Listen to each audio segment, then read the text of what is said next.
Welcome to Journey to Success. The purpose of this program is to enable, equip, and empower the younger generation in their journey to starting new businesses and startups. So stay tuned. Welcome to the session of Journey to Success with Jobin and Jismi. Jobin and Jismi, welcome to the program. Thank you so much for joining us. And just to give a brief introduction, Jobin is the CEO and founder of Jobin and Jismi is the co-founder and CTO of Jobin and Jismi. Thank you so much again. So let's get started. Jobin and Jismi, tell us a little bit about your company. Thank you, Sarah, for this opportunity. And I'm Jobin and Jismi. That is the name of the company. So before I tell about what we do, I think we have to explain a bit more about the history of this company. Mm-hmm. We have started this company in 2012 when we got married and we have one kid that time. And we wanted to start a company because we want to give employment to the society, and we have to obviously. And when we have started it at our home, so that was our first office. Then, since Jismi was working as a mobile application developer for a short while, so we thought of starting as a mobile application development company. So our beginning was mobile application development. And later, one of our mobile application development customer who was actually using NetSuite. NetSuite is a cloud ERP, Oracle NetSuite. Yep. So he wanted us to help him in his NetSuite project. So that is how we came to know about the product.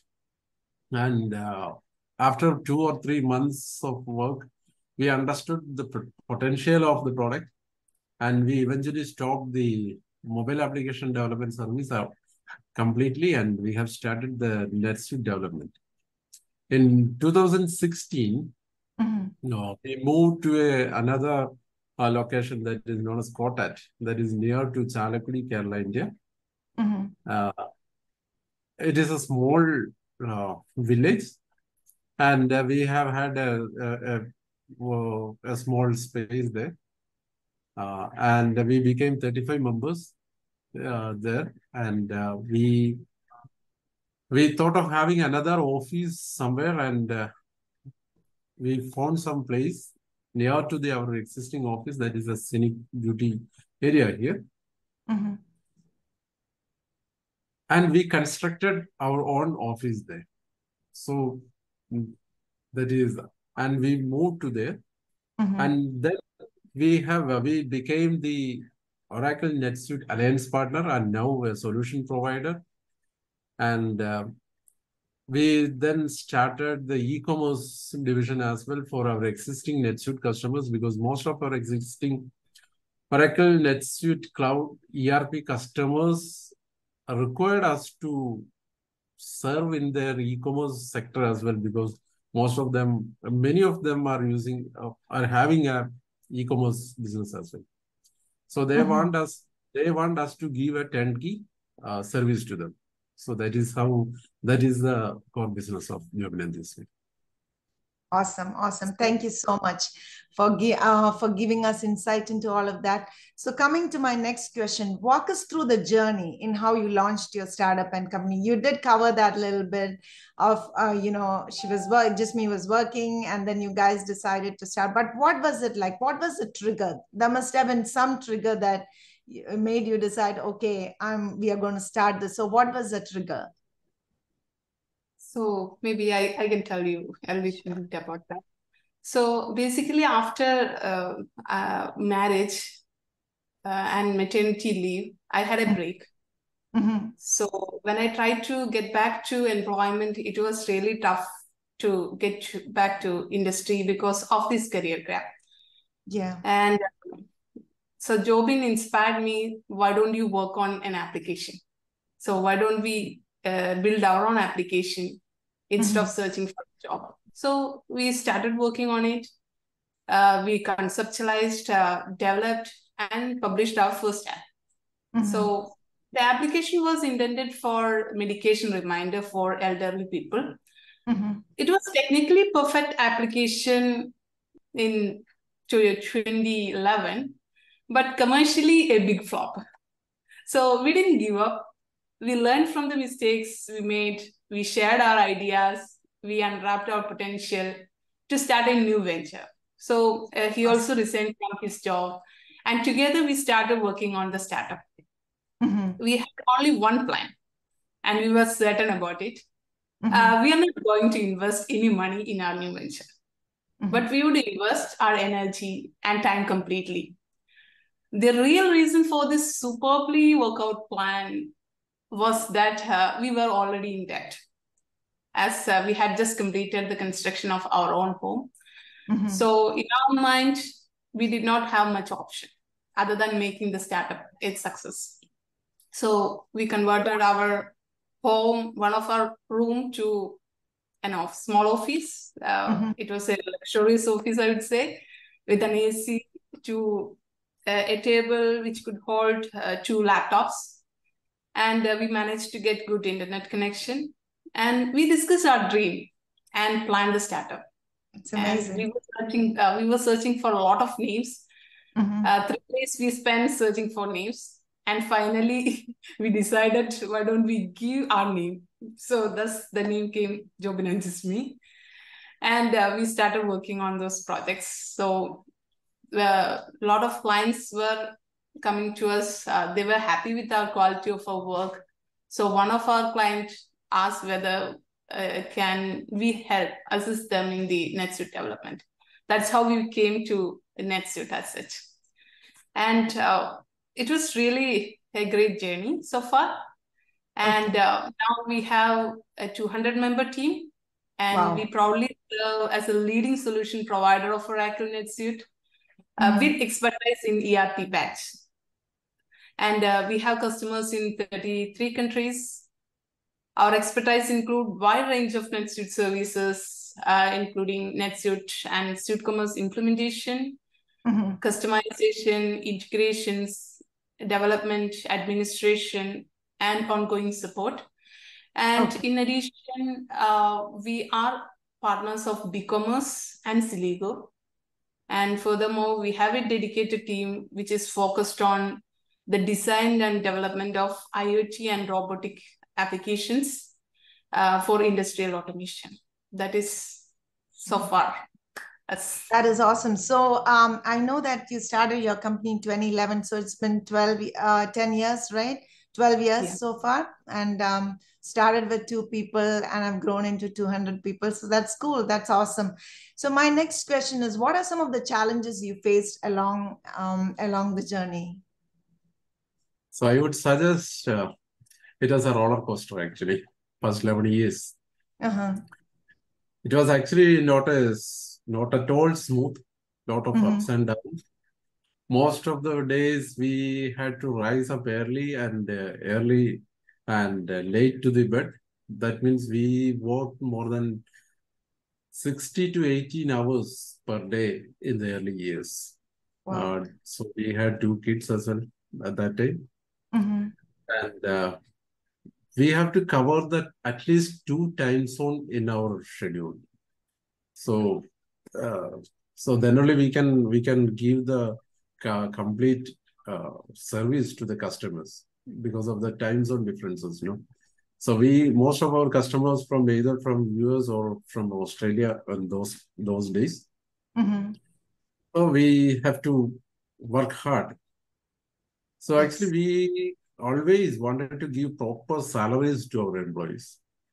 So we never failed in that case. Somehow we will manage it. And some of our work did not get payment. So in the early stages, we don't have the capacity to ask or demand for the money. So once we grow, and of course, it created financial problems. Every step was very crucial. So like choosing technologies, clients, projects, employee strategies. So we were actually, we failed many times, but we did not fall down. Each time we rise up with more power and determination. Actually, thanks to Jismi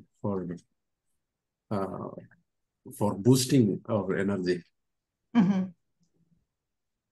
Awesome, awesome. So I know you said, there were a lot of challenges and Jismi was a strong support. But how did you really overcome? So it's easily said, right? When you say this, it's very easy. It sounds, oh, cool. They had some problems, but they overcame that.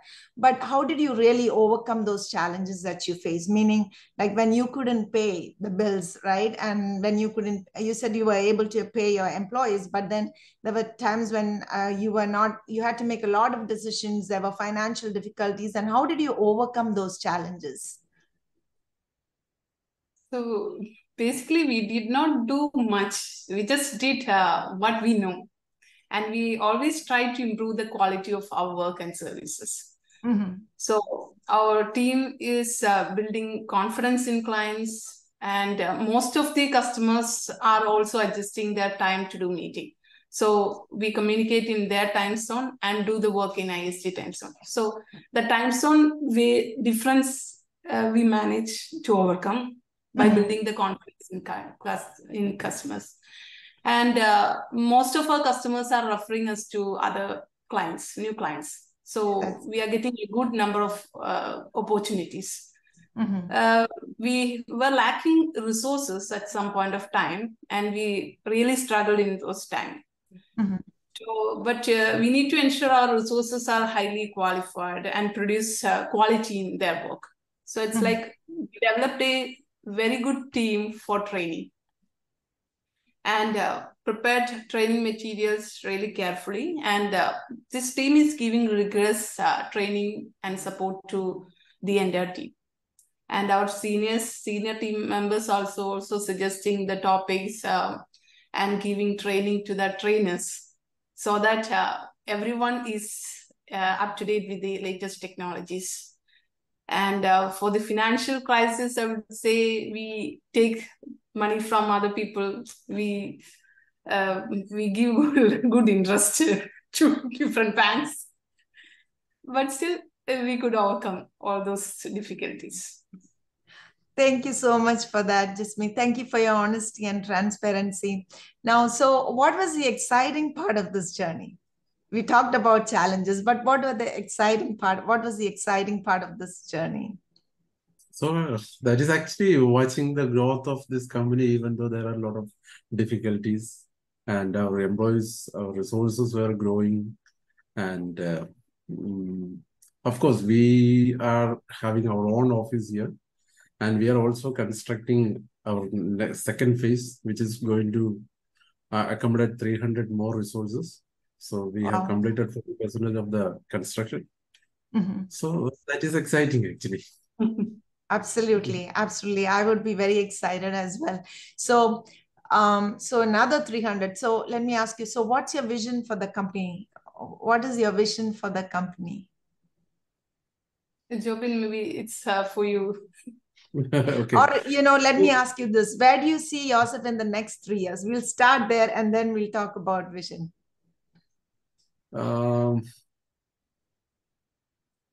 So actually, we plan for next 3 years. Okay. So we will try to act as we grown after 3 years. So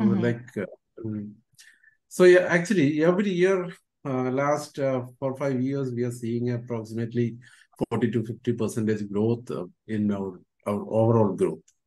Amazing. So we will believe that we will have approximately 500 plus resources in by 2026, by 2026. So that is why we are constructing our new office. So we have started our new IoT division. Not only IoT, it's an AI, IoT, and all sorts of new technology. So we are aiming to give a turnkey solutions to the customers who is actually looking for, especially manufacturing industry, looking for software as well as hardware. It's a combination.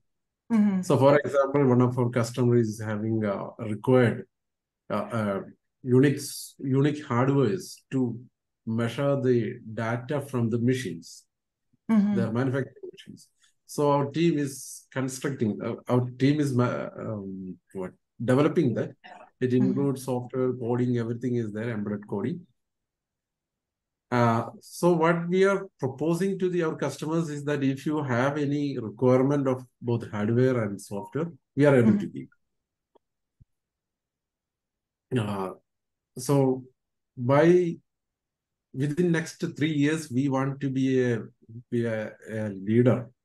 At least we should have a sizable number of resources in both the software and the hardware.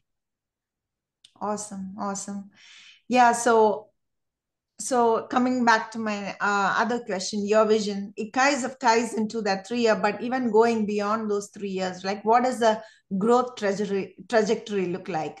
So basically, what's your vision and what does the growth trajectory look like after the 3 years?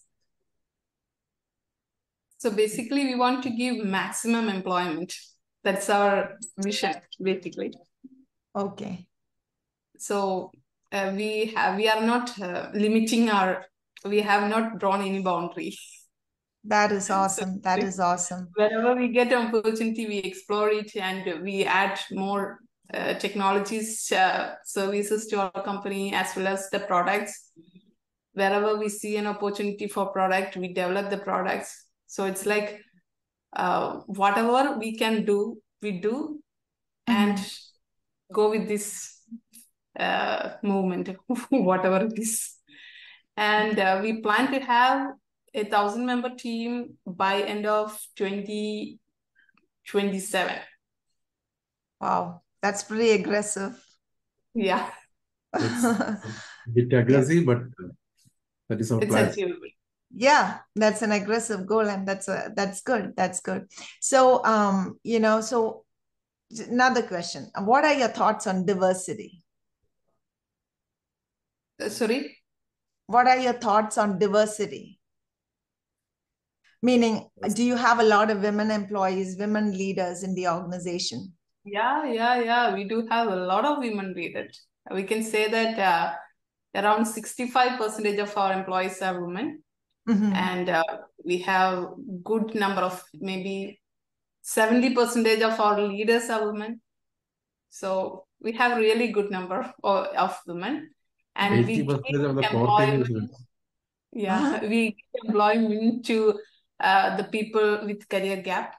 So we face those problems. So it's like we are giving opportunity for people to come back to industry. So actually, this question actually we never thought about like this. So so when we come to a resource, we check whether they have the capability and capacity, and whether their attitude is good. Yes. So that is only. That's the criteria. We don't care about their gender, ethnicity, religion. Nothing is good. Yeah. And, I asked this question because this is big here in the US. Diversity and inclusion is a huge factor. So that's why I asked that question. Now, this is a good segue into my next question. How do you what are you doing to give back to the community? So I'm asking this, like, for example, we have what are you doing either to help the younger generation to launch startups? And that's the whole purpose of my program, is to enable, equip, and empower the younger generation to launch startups. So are you doing anything along those lines? I know the time is up, but we'll just keep going quickly. Actually, we have few plans, and we are associated with multiple colleges, engineering colleges, and schools here, and we are giving them free classes on the technology, and we are allowing them to visit us and we are also ready to financially support them if they have some new innovative ideas. Even they have we are not looking for innovation. If they have some ideas and if they want to do some business, then we are ready to financially support them, and we are supporting multiple such companies. Okay. So all right. So it is actually we are not using this as any marketing or purpose. No, we are just giving. Okay, thank you so much, Jobin and Jisme. It was a pleasure talking to you. Thank you so much again. Probably we'll have another session. Thank you. Thank you. Thank you for your time.